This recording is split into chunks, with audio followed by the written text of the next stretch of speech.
everyone. Well, a week is a lifetime in the tech world, isn't it? And it feels very exhausting end of the week. So firstly, be kind to yourselves this weekend, but a few thoughts from me on what's been going on with DeepSeek. So we saw just last Tuesday a $500 billion announcement of Stargate coming from he who shall not be named in the States, which was a collaboration between Nvidia, Oracle and OpenAI, a $500 billion investment in new jobs and creation, including in nuclear power stations needed to power very powerful chips and AI processing. Within a few days later, DeepSeek, the David versus Goliath moment, had launched the R1 model, and tests had by this point showed that it was very comparable to the latest version of OpenAI's models. It shot to the top of the app stores, $1 trillion knocked off the stock market, and I for one am overjoyed. Not to see on the egg on the face of the tech Broligarchs. This is the fly in their ointment, but what it opens up is competition in a fair and even way. So the main difference between DeepSeek and OpenAI's operating system, in very layman's terms, is that OpenAI is like a generalist. It will go out there and look at your inquiry and draw on lots of different methods, whereas DeepSeek will go a little bit more narrow. So it's like the difference between going to a motion designer straight away or in hiring them through Fiverr or a similar website, or going to a boutique agency that are going to put layers of strategy and account management to get to the same outcome. What we see is that the outputs are actually, though, not that different in quality, or good enough for most of us.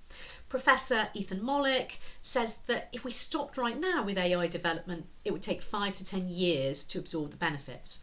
Now, a more affordable AI is more environmentally efficient. It uses a fraction of the compute power, which means it's going to be less harmful. We don't need those nuclear power stations, thank you very much. But it also means that it's going to open access to more people. So I envisage the beauty of a world where social enterprises, startups, people in their lives and different groups, even children, can start to use some of these tools because they're affordable to the point where the price comes down perhaps to very close to zero. We may even see it like the internet with funded models funding that development.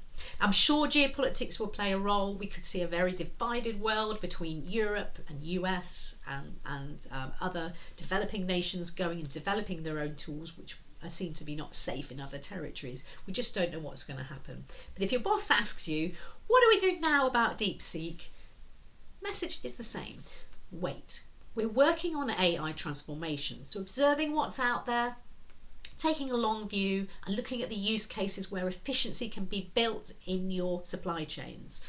So sorry to say that nothing is waiting here, and on a very unsociable Saturday, the EU AI Act literacy requirement kicks in. So if you're putting any AI output into Europe, you need to be responsible for training your users. So it's happening, it's here, and we need to be thinking about what is the right approach for us, not just joining on shiny object syndromes.